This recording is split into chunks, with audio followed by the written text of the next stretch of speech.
cosa, si no se escucha bien me avisan y, y vemos a ver cómo arreglamos. Bueno, mi nombre es María Fernanda Muñoz, hoy voy a estar moderando este espacio junto con mi compañera Angie, quien en unos momentos se va a presentar. De parte de Greenwolf les queremos agradecer mucho su interés por participar de esta actividad y que estén compartiendo aquí con nosotras. De verdad es un placer y bienvenidos y bienvenidas al espacio. Hoy vamos a tener un conversatorio que se titula Tratado de Alta Mar, una oportunidad histórica para nuestro planeta azul, cuyo objetivo es compartir información sobre las negociaciones del Tratado de Alta Mar y la importancia de las áreas marinas protegidas en estos espacios del océano. Antes de comenzar, voy a explicar brevemente la dinámica que vamos a tener. De verdad, de la manera más respetuosa, les solicitamos por favor mantener los micrófonos silenciados y cámaras apagadas para evitar cualquier tipo de interrupción. Si tienen algún comentario o alguna pregunta, la pueden escribir en el chat de la plataforma de Zoom, o si nos están viendo desde Facebook, también la pueden realizar por este medio. Bueno, el conversatorio se va a grabar para posteriormente subirlo a nuestro canal de YouTube, y vamos a iniciar con una breve intervención en donde la expositora que nos acompaña hoy nos contará un poco acerca de su experiencia laboral, y seguidamente vamos a profundizar más en el tema y terminar con una sección de preguntas. Ahora voy a darle la palabra a Angie, quien también va a estar moderando el espacio junto conmigo. Bueno, buenas tardes. Como les comentó mi compañera Fernanda, mi nombre es Angie Mora y es un placer poder estar moderando en este conversatorio. Para comentarles brevemente, Greenwolf es una asociación sin fines de lucro que lucha por la recuperación socioecosistémica de Costa Rica. Buscamos revolucionar a través de la acción, revolucionar la sociedad de una manera integral, inclusiva y sostenible. Nos mueve la voluntad, la pasión y el deseo de un mundo mejor, cada vez más justo y sostenible, lo anterior bajo dos ejes que son el ambiental y el social. Para lograrlo, los trabajos que desarrollamos son amplios, desde actividades de reforestación, campañas de limpieza, restauraciones ecológicas, limpiezas bajo el mar, educación ambiental, intervenciones artísticas, también festivales ambientales, entre otros. Como les digo a mi compañera Fernanda, el día de hoy nos acompaña María Amalia Rodríguez. Ella es abogada, doctora en Derecho del Mar, experta sobre todo en el acuerdo para proteger la biodiversidad fuera de jurisdicción nacional, y a quien le extendemos un gran agradecimiento por el espacio y tiempo de participar con nosotros en este conversatorio. Sin más preámbulo, le deseo la palabra a María Amalia para que se presente. Muchísimas gracias, Angie, María Fernanda, y bueno, a todos los que nos acompañan, también muchas gracias por su interés y tiempo. Brevemente, nada más para comentarles, bueno, soy abogada de la UCR, y después me fui a hacer mi doctorado a la Universidad de Irlanda, específicamente en temas de Derecho del Mar. Y bueno, sí, desde hace varios años estoy dando seguimiento a temas marinos, siempre enfocada desde la parte de organizaciones no gubernamentales. Y bueno, he tenido la oportunidad también de empezar a darle un seguimiento más detallado a esta negociación, de la cual también quisiera compartir hoy con ustedes un poquitito más en detalle sobre el proceso, luego sobre áreas marinas protegidas específicamente en alta mar. Y bueno, no, es un placer estar acá con ustedes. No sé, Angie, igual, ¿puedo empezar de una vez o nos devolvemos a usted y después regreso ya con la presentación? Muchísimas gracias por la presentación, de verdad que cumplís un rol sumamente importante. Y sí, a continuación vamos a cederte el espacio para que puedas profundizar en el tema. Bienvenida y el espacio es tuyo.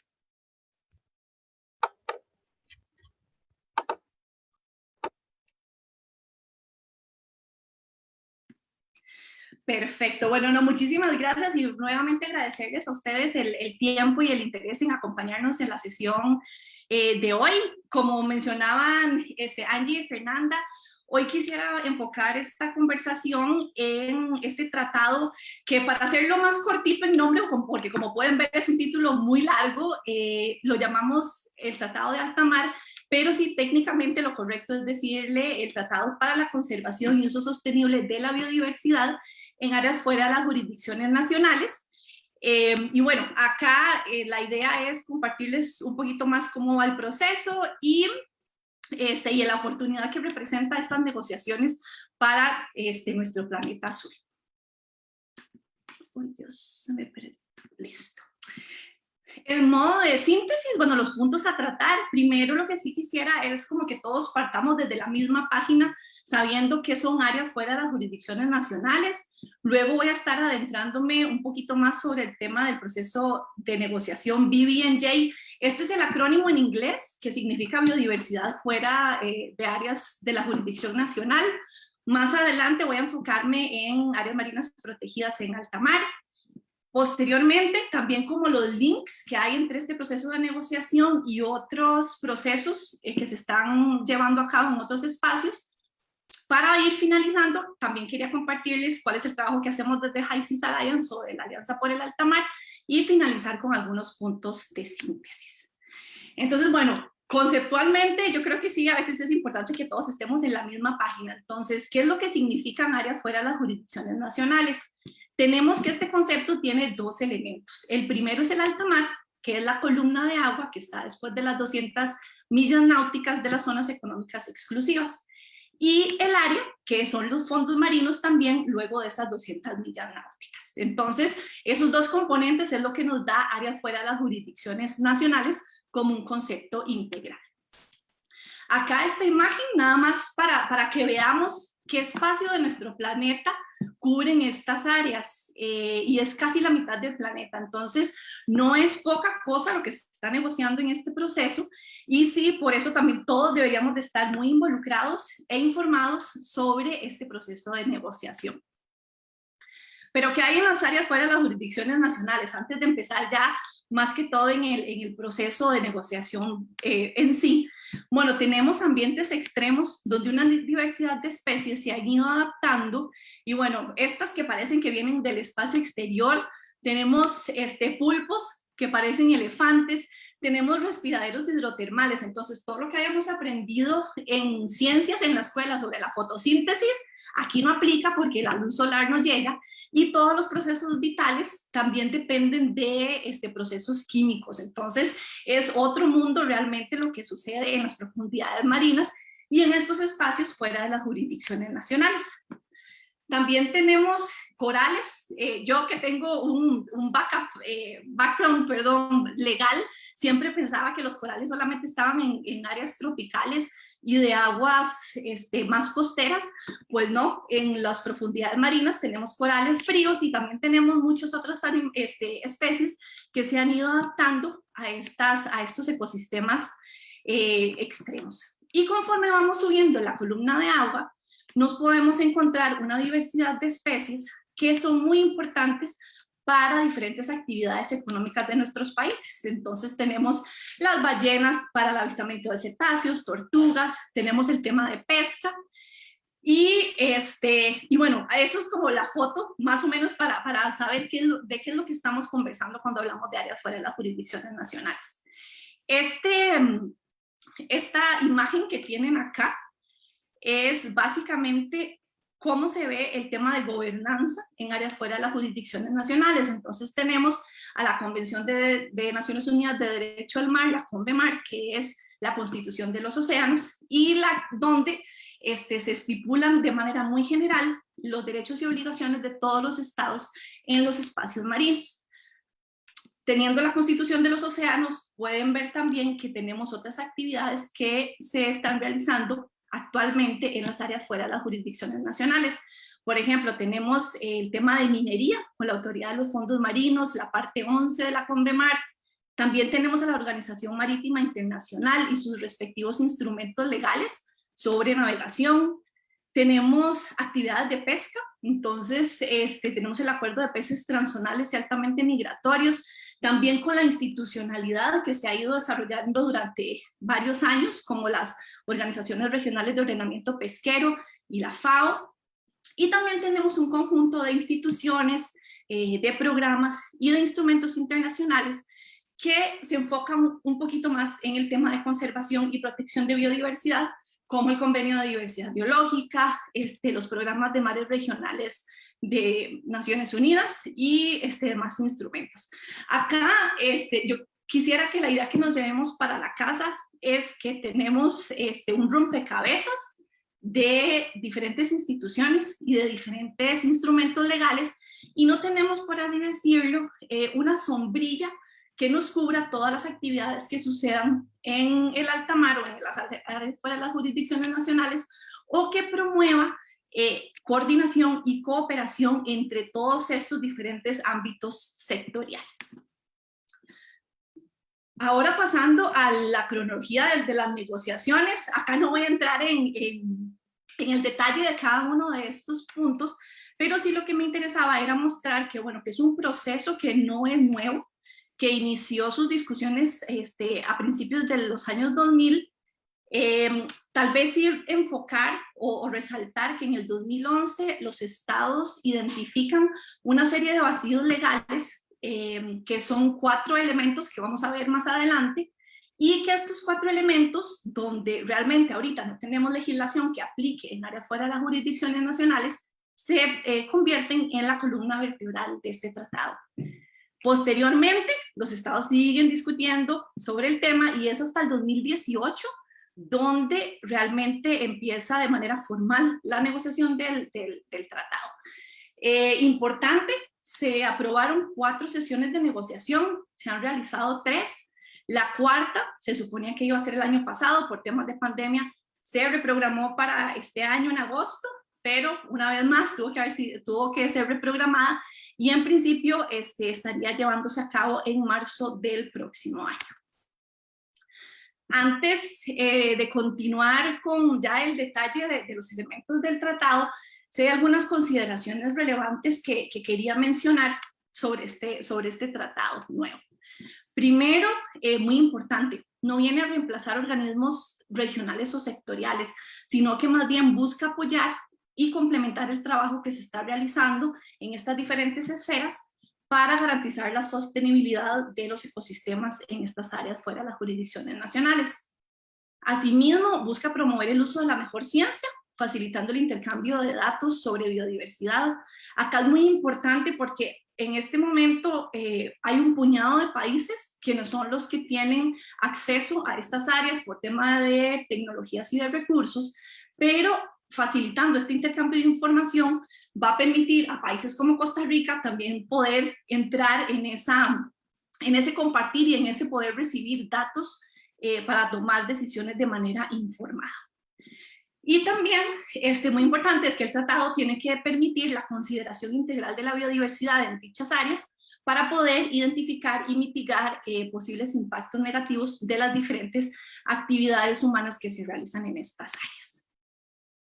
Como les comentaba antes, en el 2011, cuando los estados se dan cuenta que, bueno, sí, tenemos vacíos legales o estas lagunas que no tenemos regulaciones para poder aplicar en áreas fuera de las jurisdicciones nacionales, se identifican estos 4 elementos que tienen en la pantalla y que llegan a formar esta columna vertebral del tratado. Entonces, el primero es acceso a recursos genéticos y distribución de beneficios. El segundo elemento son herramientas de gestión espacial marinas, incluidas las áreas marinas protegidas. También se incluyen las evaluaciones de impacto ambiental. Y el cuarto capítulo es construcción de capacidades y transferencia de tecnologías. Como también en otros procesos de negociación, pues hay otros temas complementarios que son parte del tratado, por ejemplo, el establecimiento de la institucionalidad. Entonces, si vamos a tener una conferencia de las partes o esta reunión donde todos los estados que han ratificado el tratado se reúnen y toman decisiones, si va a haber un comité científico, si va a haber una secretaría. Entonces, ese otro tipo como de elementos más usuales en instrumentos internacionales también son parte de la negociación, pero sí saber que estos 4 elementos que tenemos acá son la columna vertebral del nuevo tratado. Y como uno de los temas de esta columna vertebral son las áreas marinas protegidas en áreas fuera de las jurisdicciones nacionales, también quería enfocar un tiempito de la conversación del día de hoy en este tema en particular. Entonces, bueno, creo que acá muchos de los que estamos sabemos que hay muchísimos estudios científicos que han demostrado de manera inequívoca que las áreas marinas protegidas son clave para ayudar a mantener y aumentar la biodiversidad en nuestros océanos. También aumentan la biomasa de los recursos vivos. ¿Qué quiere decir esto? Bueno, que si tenemos un área marina protegida, como estamos reduciendo el nivel de estrés en esos espacios, pues va a haber una reproducción todavía más importante de especies pesqueras, y esas especies pesqueras salen de las áreas marinas protegidas y pueden ser aprovechadas por las flotas pesqueras. Entonces es, por así decirlo, una situación ganar-ganar, de que si estamos conservando un espacio, pues también esos recursos van a beneficiar otras actividades económicas de los diferentes países. Y finalmente también tenemos como uno de los beneficios de las áreas marinas protegidas el tema de aumentar la resiliencia al cambio climático, y de esto vamos a hablar un poquito más adelante. Cuando estamos hablando de áreas marinas protegidas en áreas fuera de las jurisdicciones nacionales, también tenemos que considerar elementos que tal vez no son los usuales cuando hablamos de áreas marinas protegidas en aguas costeras. Entonces, acá primero es que hay fuertes conexiones entre diferentes regiones del mundo que soportan sistemas ecológicos, económicos y sociales, y también estos son ecosistemas de grandes extensiones y altamente dinámicos en espacio y en tiempo. Es una gran diferencia a cuando hablamos de áreas silvestres protegidas en espacios terrestres, porque bueno, si sabemos que tenemos un rectángulo y eso lo vamos a declarar área silvestre protegida, pues es algo más estático que si tenemos un área marina protegida donde hay diferentes variables oceanográficas, corrientes, temperaturas, un montón de otros elementos que también tenemos que considerar cuando estamos haciendo un manejo más proactivo de estos espacios marinos. Acá las dos figuritas también que quería que nos enfocáramos son diferentes especies que han sido marcadas con tracking satelital. Y bueno, de acá abajo son aves marinas que a veces, sí, cuando estamos hablando de temas marinos, pues siempre nos enfocamos en los que están debajo del agua, pero las aves marinas también presentan diferentes rutas de interconexión, tanto de tierra como en alta mar y también en diferentes espacios del mundo. Y estas de acá son diferentes especies de atunes, de tiburones, de calamares, de focas. Y creo que sí, lo más importante que nos podríamos llevar de mensaje por estas dos imágenes es la intrínseca conexión que hay entre ecosistemas costeros, el alta mar, pero también cómo estamos todos conectados. No es solo cuando hablamos de Centroamérica, sino que Centroamérica se conecta con Sudamérica y también todas las especies suben al norte, van a Asia, a Oceanía. Entonces es como también tener esa perspectiva de que todos estamos conectados. Acá también les traía un ejemplo que a veces yo creo que con nosotros, como somos una especie terrestre, a veces nos hace más clic cuando hablamos de algo que nos resulta más cerca. Esta es una imagen un poco futurista de lo que podría estar pasando en algún momento en las áreas fuera de las jurisdicciones nacionales, pero aquí la idea sería que saber que cuando estamos negociando un instrumento internacional tenemos que hacerlo para que nos sirva hoy, pero también para que nos sirva en los próximos 50 años. Entonces, ¿cómo hacemos para legislar para el futuro? ¿Y cómo hacemos en este momento, que tal vez no está tan poblado de otros usos, el alta mar o las áreas fuera de las jurisdicciones nacionales? ¿Cómo prevemos para ese futuro cuando se vaya poblando de diferentes actividades y con tecnologías que en este momento ni siquiera tenemos idea que van a estar sucediendo en 20 o 30 años? Entonces, les traía una foto de la sabana en 1970, cuando, bueno, en los 40 había sido un aeropuerto, luego en los 70 se toma la decisión que la sabana sea un espacio dedicado a un parque metropolitano, donde los diferentes habitantes del Valle Central pudieran ir a disfrutar este espacio verde y a recrearse. Entonces, esa decisión que se tomó en 1970 se ve así en este momento, donde sigue siendo un espacio verde dedicado a la recreación, donde la gente puede ir a disfrutar, pero también vemos cómo los espacios alrededor de la sabana se han ido poblando de otros diferentes usos. Tenemos actividades comerciales, tenemos actividades, de transporte, tenemos vivienda, tenemos un estadio. Entonces acá sí es como llevarnos esa idea de que las decisiones que se estén tomando en este momento, dentro de 50 años, también nos van a rendir frutos, e imaginarnos que la sabana no se vería así, sino que tal vez estaría ya poblada con muchísimos otros edificios de apartamentos, tiendas, locales comerciales, si esa decisión no se hubiera tomado con tiempo atrás, y teniendo esa idea muy visionaria de cómo separamos un espacio para dedicarlo al bien común. Acá sí, tal vez ahora sí caer un poquito más en detalle en lo que el tratado nos habla sobre áreas marinas protegidas. El tratado nos va a permitir establecer estándares y un mecanismo global mediante la Conferencia de las Partes, que es esta reunión de todos los estados que han ratificado un tratado para tomar decisiones, donde se pueda identificar y establecer áreas marinas protegidas en las áreas fuera de las jurisdicciones nacionales. También nos va a permitir establecer un marco para adoptar objetivos de conservación y planes de manejo. Estos dos son herramientas muy importantes para la efectiva implementación de las áreas marinas protegidas. Asimismo, el tratado incluye algunos artículos sobre mecanismos de consulta y colaboración con otras organizaciones sectoriales y regionales. Y acá, entonces, también podemos ver que se le da esta oportunidad a otras organizaciones para que faciliten el expertise de cómo han ido haciéndolo en sus diferentes actividades. Y finalmente, nos va a permitir establecer una red de áreas marinas protegidas, interconectadas, ecológicamente representativas y efectivamente manejadas. Esto con toda la importancia que representa para las especies altamente migratorias. Acá otra vez, creo que esta sí es una imagen más completa de lo que había enseñado antes, para hacer notar esta interconectividad que existe entre los ecosistemas costeros. ¿Cómo hacemos para que una red de áreas marinas protegidas también puedan apoyar estas rutas migratorias de este montón de especies que sabemos que no se van a detener cuando se termina una zona económica exclusiva de un país, cuando pasan alta mar y cuando ingresan a otra zona económica exclusiva de otro país?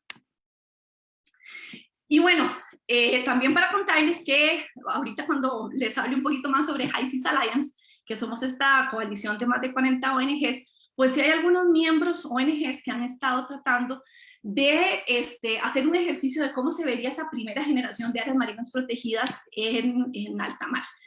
Dos de ellas, The Pew Charitable Trust y Greenpeace, se han asociado con universidades, con académicos y con institutos de tinte marino y bastante técnicos en la parte de oceanografía y de biología marina, y han hecho como un ejercicio muy similar para identificar a dónde deberíamos de estar nosotros enfocando nuestra mirada para el futuro en cuanto al establecimiento de áreas marinas protegidas. Entonces, en este primer reporte de Pew, lo que se hizo fue superponer varias diferentes capas de información y de datos para identificar estas áreas de protección prioritarias.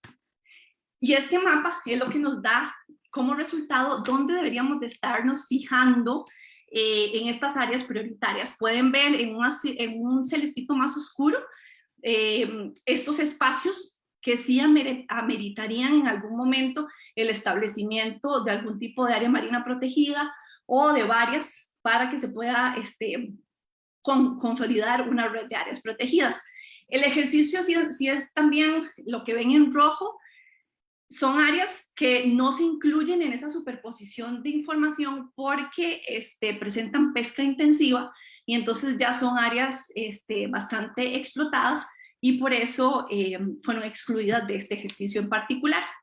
Y luego Greenpeace también hizo un ejercicio similar, se alió con la Universidad de Oxford y la Universidad de York, y dentro de su, en su comparación de datos, pues acá lo rojo más bien es a dónde deberíamos estarnos enfocando también, a dónde establecer estas áreas marinas protegidas, y podemos ver que sí hay varias similitudes en ambos mapas. Entonces, no es que estamos hablando de que en 50 años, y es algo tan abstracto porque son áreas marinas protegidas en alta mar, sino que ya sabemos a dónde deberíamos de empezar a dirigir nuestros esfuerzos de conservación.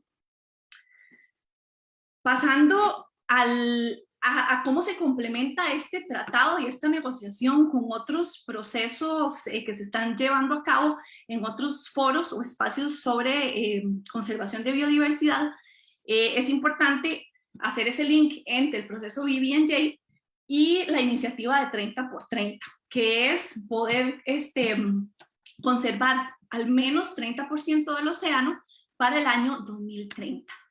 Esto es muy importante porque, bueno, primero, menos del 1% del alta mar está efectivamente protegido, y también porque contamos con suficiente evidencia científica que señala que protegiendo al menos este 30% de los océanos podemos garantizar la sostenibilidad y la salud de estos ecosistemas.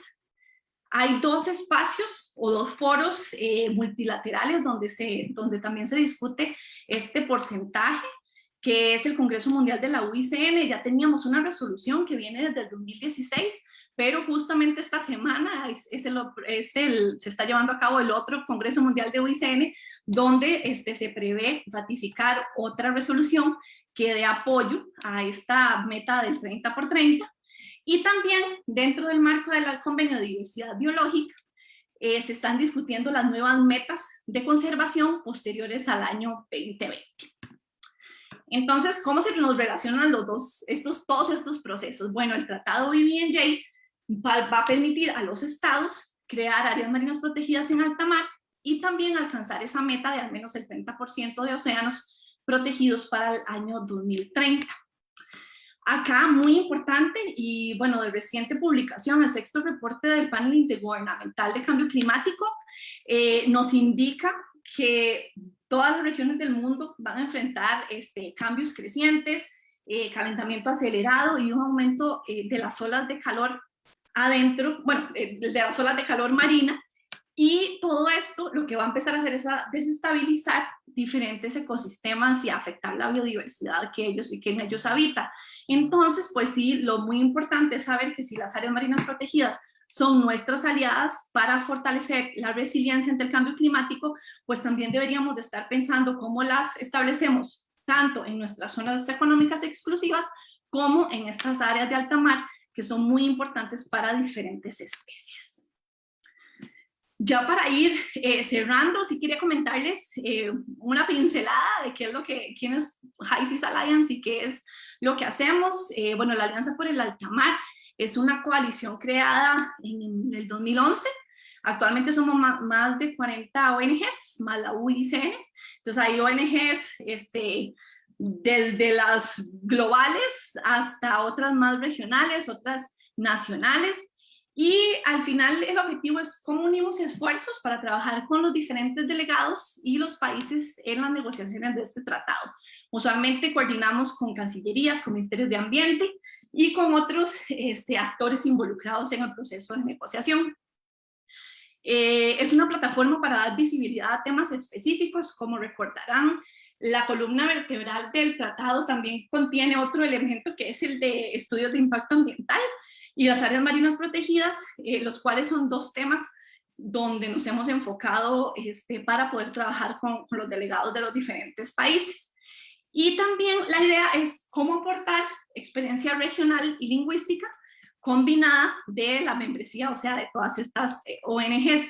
Acá nosotros, pues sí, tratamos como de dividirnos el trabajo por regiones, entonces, con un par de colegas más y yo estamos coordinando con los países de Latinoamérica, pero por ejemplo hay otras ONGs que también coordinan con África, con los países de Asia, con la Unión Europea, y el tema es cómo les facilitamos la suficiente información para que todos lleguemos lo mejor informados a las negociaciones de este tratado en Naciones Unidas. Algunos ejemplos de lo que hacemos en Latinoamérica son, bueno, esta combinación entre ciencia y diplomacia, donde se tratan de identificar estas opciones prácticas de la ciencia para informar a los tomadores de decisiones, cómo también proporcionamos esta experiencia científica y legal de las ONGs que son miembros de la alianza, pero también de las universidades con las que trabajamos en varias ocasiones, y también muy importante saber que el intercambio de información contribuye a la construcción de alianzas tanto entre ONGs como estados o entre diferentes estados de diferentes regiones. Tenemos diferentes formatos de cómo hacerlo. Antes, cuando se podía viajar, hacíamos giras científicas, así la habíamos puesto. Entonces era básicamente coordinar reuniones con cancillerías de los diferentes países, incorporar los actores relevantes en cada uno de los países, y lo que hacíamos era tratar de llevar un par de científicos para que ellos pudieran también explicar de manera más práctica cómo se veía esta información que debería quedar plasmada en un artículo y cómo hacíamos para que este tratado salga de la mejor manera. También organizamos talleres y reuniones, eventos paralelos, y bueno, ahora que hemos estado transicionando al tema virtual, entonces sí hemos estado enfocándonos en sesiones informativas, en webinars, siempre de esta misma manera de cómo podemos fortalecer las diferentes posiciones nacionales de los países que participan en la negociación. También otro de los objetivos es aumentar la conciencia pública en el proceso de negociación. Entonces, este evento de hoy, de Green Gulf, yo creo que es uno de esos ejemplos de cómo podemos llegar a audiencias más amplias, que no son solamente las agencias de gobierno que están participando en la negociación, sino que al final estamos hablando de algo que nos debería de interesar a todos, porque si estos espacios son de la humanidad, por así decirlo, entonces sí deberíamos de estar todos informados de qué es lo que está sucediendo. Y también el mantener el impulso de las posiciones ambiciosas en un sentido muy positivo de los estados para poder finalizar con un tratado sólido y robusto, y que también nos dé como estos dientes para poder llegar y establecer áreas marinas protegidas, establecer procesos de evaluación de impacto ambiental bien informados, poder tener procesos de acceso a recursos genéticos marinos y distribución de beneficios que le den el mayor beneficio a todos. Entonces, es eso, es cómo podemos llegar y fortalecer las posiciones nacionales de los países que están participando en las negociaciones. Acá nada más unas fotos de de estas giras científicas que habíamos hecho en Perú, en Colombia, en Guatemala, en Costa Rica habíamos hecho hace varios años un taller también. También proporcionamos o elaboramos materiales para poder compartir con los diferentes delegados. Se hacen eventos paralelos en el marco de las negociaciones en Naciones Unidas. También llamar la atención de manera más visual, por ejemplo, esto es afuera del edificio de Naciones Unidas, donde los delegados vayan entrando, y bueno, no es un tema nada más de ir a discutir un documento, es algo que también les impacte. Y también hemos estado ahora en el mundo de la virtualidad, pues organizando diferentes webinars y reuniones para continuar con el momentum de las negociaciones. Entonces, para ir cerrando, y ya a modo de síntesis, bueno, muy importante, este es el primer proceso de negociación en temas de océanos en los últimos 20 años. Es una oportunidad histórica que nos va a permitir, como comunidad internacional también, cumplir con diferentes compromisos globales, por ejemplo, las metas de conservación de 30 por 30.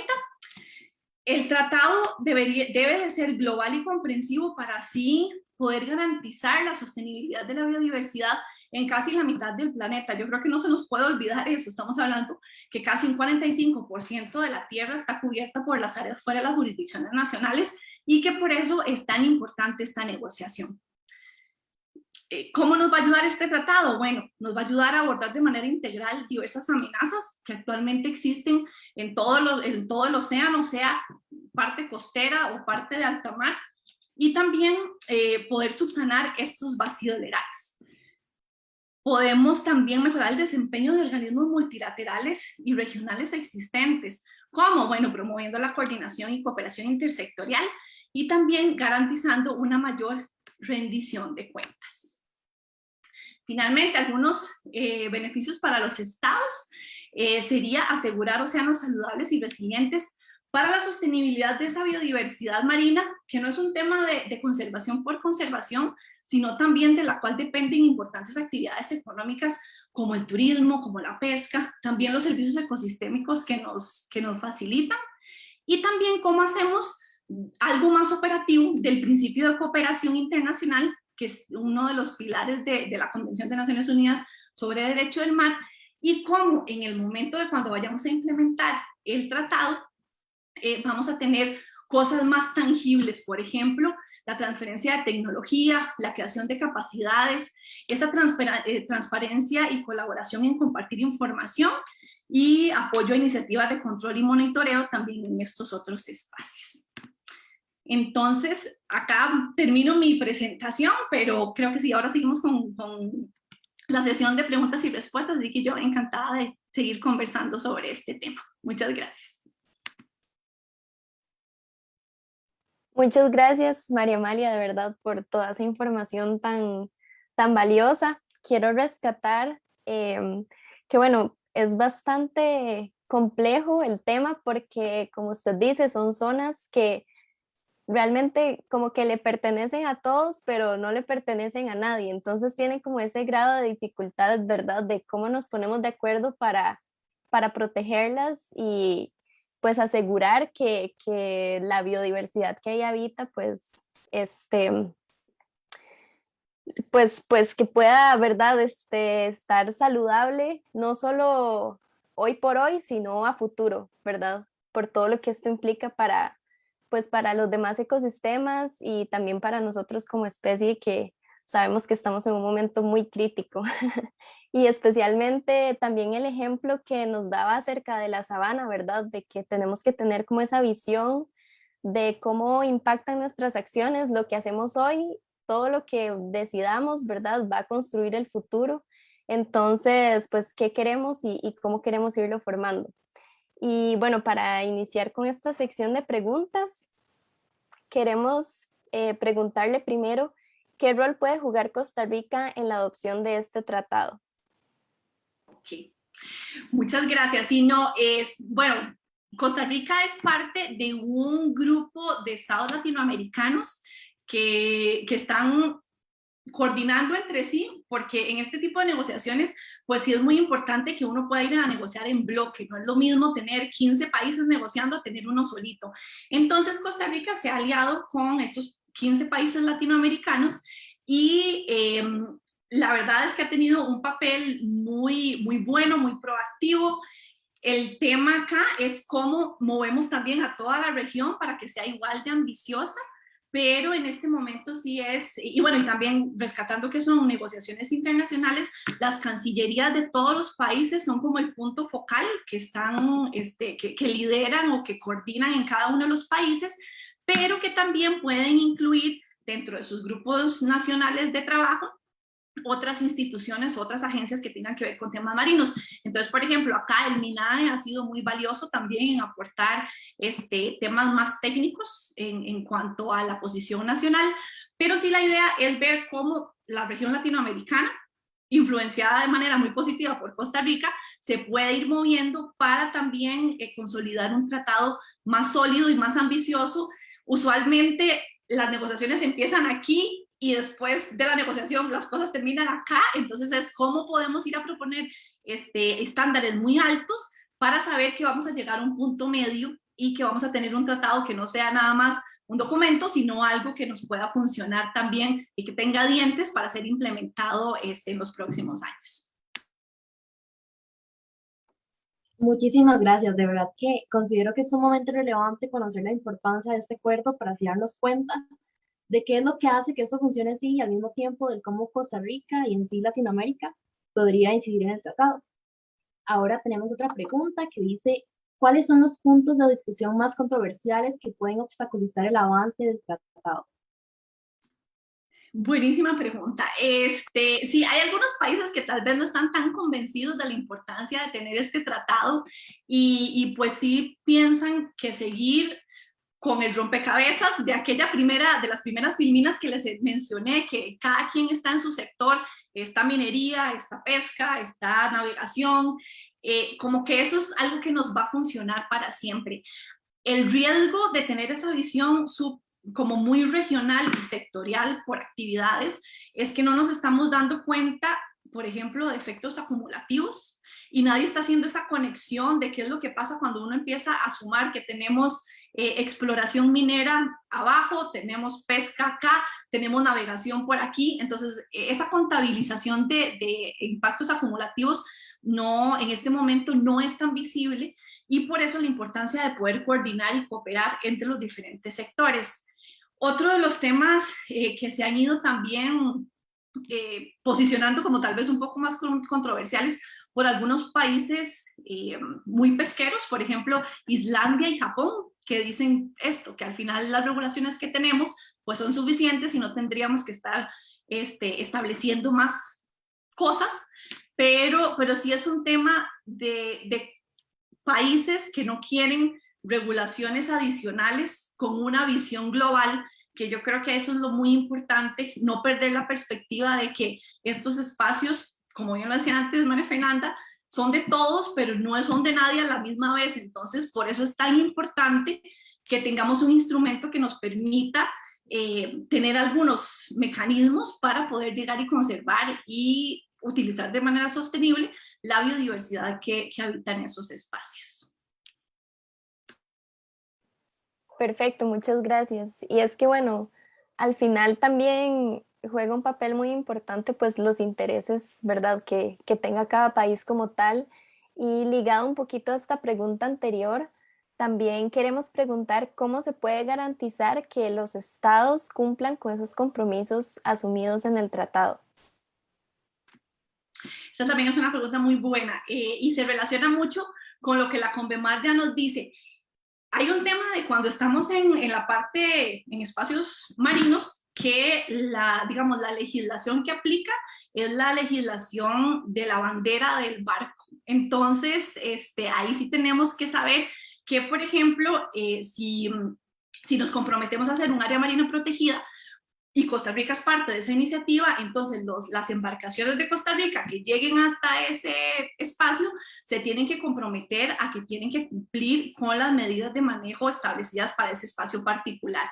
Entonces ahí los estados, sí es un tema de jurisdicción por la bandera, de llegar a esos espacios ya más alejados, pero sí, básicamente el tema de implementación es por la bandera que lleva el estado, perdón, la embarcación, y también cuando nos vamos a la parte institucional y si vamos a establecer una conferencia de las partes, saber que la conferencia de las partes tenga esa posibilidad de tener mandatos claros, de establecer cosas, y que los estados que han ratificado el instrumento pues deban de cumplirlas e implementarlas.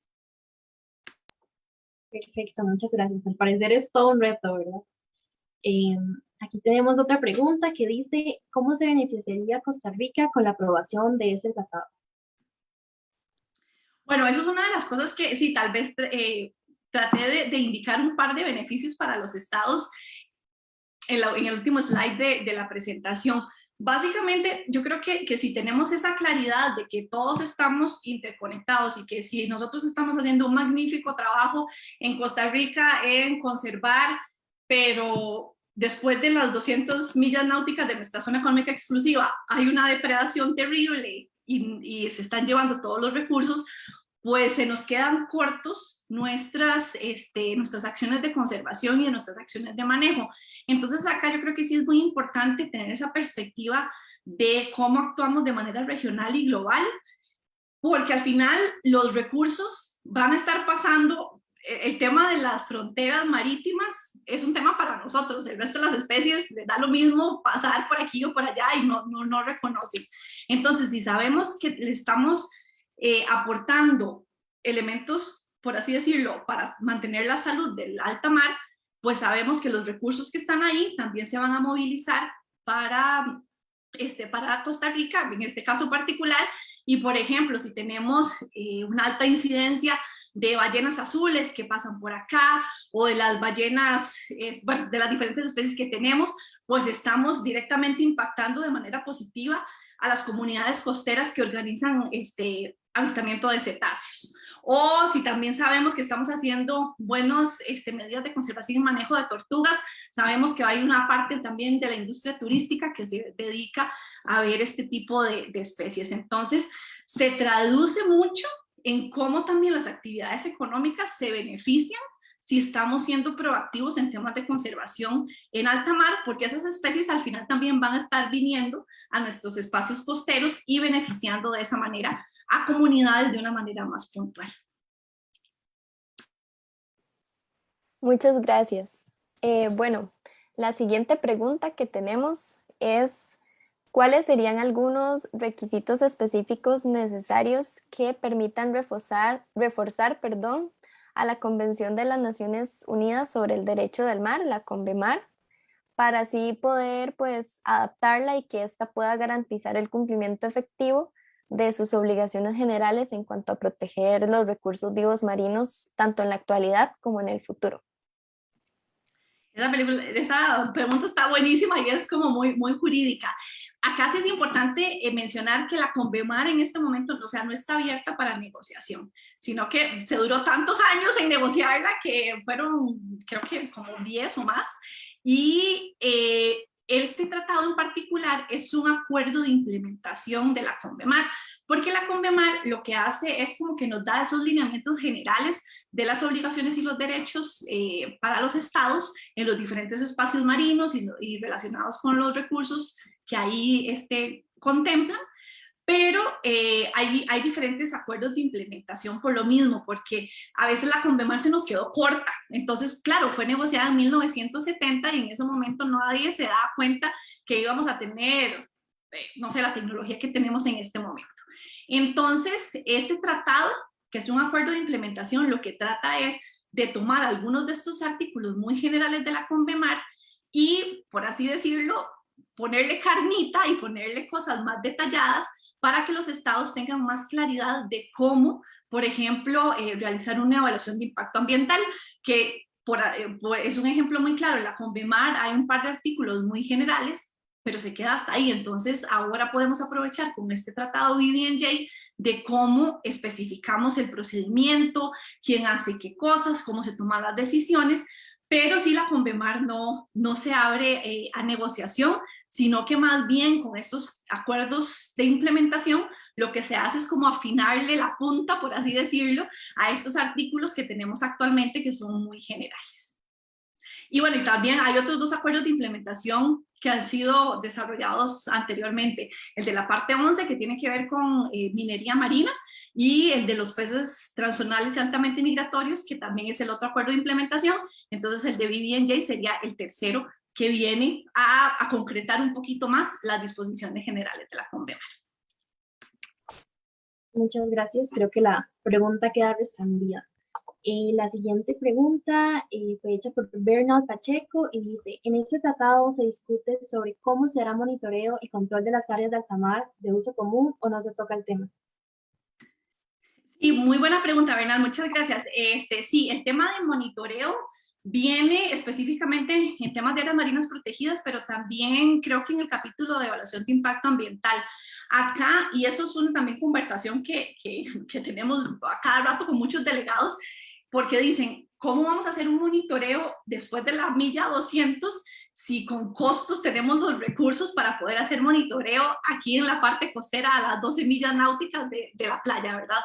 Pero sí se ha hablado mucho del tema de cómo se puede incorporar la tecnología y diferentes mecanismos. Entonces no es un tema de ir a hacer un patrullaje presencial, sino más bien cómo podemos incorporar tecnologías satelitales, tener requisitos específicos para embarcaciones y cómo triangulamos toda esa información para saber si algo no está, o sea, si alguien está transgrediendo algún tipo de regulación, pues sí, va muy de la mano con el tema de la tecnología. Pero sí, monitoreo es algo que está en el tema de áreas marinas protegidas, y también en el capítulo, creo que el de transferencia de tecnología, en algún momento también se hace un énfasis de cómo se puede dar esta transferencia entre países que tienen la tecnología y los recursos y los países en desarrollo que pues también necesitamos ese apoyo para poder realizar este tipo de actividades. Perfecto, sí, totalmente. Al final, pues es un trabajo que tenemos que hacer entre todas y todos, ¿verdad? Y bueno, para finalizar, la última pregunta sería cómo nosotros y nosotras desde nuestra realidad, ¿verdad? Podemos apoyar o accionar este tratado, que se apruebe este acuerdo? Buenísima pregunta. Yo creo que ahí también entra la creatividad de todos, pero yo creo que sí, bueno, el primer paso es informarnos de que esto está pasando. Y también creo que, bueno, en el caso de Costa Rica, es bien porque nosotros, la verdad es que Cancillería ha tenido una posición de líder en poder apoyar el tratado, pero sí, por ejemplo, hay otros países donde tal vez la posición del gobierno no es la ideal, entonces sí, la presión desde la sociedad civil es muy importante para hacer, por así decirlo, esa rendición de cuentas de decir, bueno, se está negociando un tratado muy importante para espacios que supuestamente son de todos, entonces, ¿cómo le decimos al gobierno, bueno, ocupamos que sean más ambiciosos en sus posiciones, ocupamos que sean muy claros, por ejemplo, en apoyar el establecimiento de áreas marinas protegidas, también apoyar el establecimiento de un proceso de evaluación de impacto ambiental donde se hagan consultas que incluyan a la sociedad civil. Entonces, creo que sí hay diferentes modos. En el punto particular de Costa Rica, pues por dicha estamos en este país y la verdad es que sí hemos tenido una posición muy proactiva, pero sí en otros países hemos visto que la sociedad civil, por medio de las universidades o de ONGs, sí han estado en una comunicación más directa con las cancillerías, pidiendo que por favor el país sí esté apoyando posiciones muchísimo más sólidas y más ambiciosas para que el tratado no se nos diluya en la negociación, sino que terminemos con un instrumento que tenga dientes. Muchísimas gracias. Definitivamente este es un tema bastante amplio y podríamos hablar por horas, ¿verdad? De eso. Quiero decir que la exposición fue bastante enriquecedora y esperamos en otra ocasión poder aprender de sus experiencias. Ya para finalizar, desde Greenhouse queremos agradecerles nuevamente por acompañarnos en esta actividad en la cual podemos ejercer nuestra acción climática a través del conocimiento, que es el primer paso para cualquier cambio. Esperamos que ese espacio haya sido de máximo provecho para todos y como comentario final nos gustaría invitarles al conversatorio que tendremos el día de mañana a las 6 de la tarde con la experta Ilena Salena. Ella es bióloga marina, tiene maestría en conservación de vida silvestre y es directora de Misión Tiburón. En el conversatorio de mañana hablaremos sobre la conservación de tiburones en Costa Rica y pueden inscribirse por medio de nuestra página web y obtener más información en las redes sociales de la organización. Queremos de verdad agradecer nuevamente a María Amalia por su tiempo y por la disposición en este conversatorio tan interesante y bueno, cederle la palabra una vez más por si desea realizar un último comentario. No, muchísimas gracias. Bueno, primero a Green Wolf por organizar esta serie de webinars.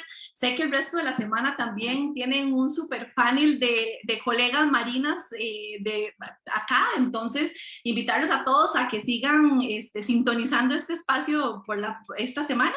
Y bueno, no, agradecerles también a todos el tiempo. Yo sé que en este momento todos estamos muy saturados de webinars y de reuniones virtuales, pero sí apreciar mucho el tiempo que le dedicaron hoy a este tema y yo espero que no sea el último, sino que nos mantengamos también muy informados y anuentes a qué es lo que está pasando con esta negociación.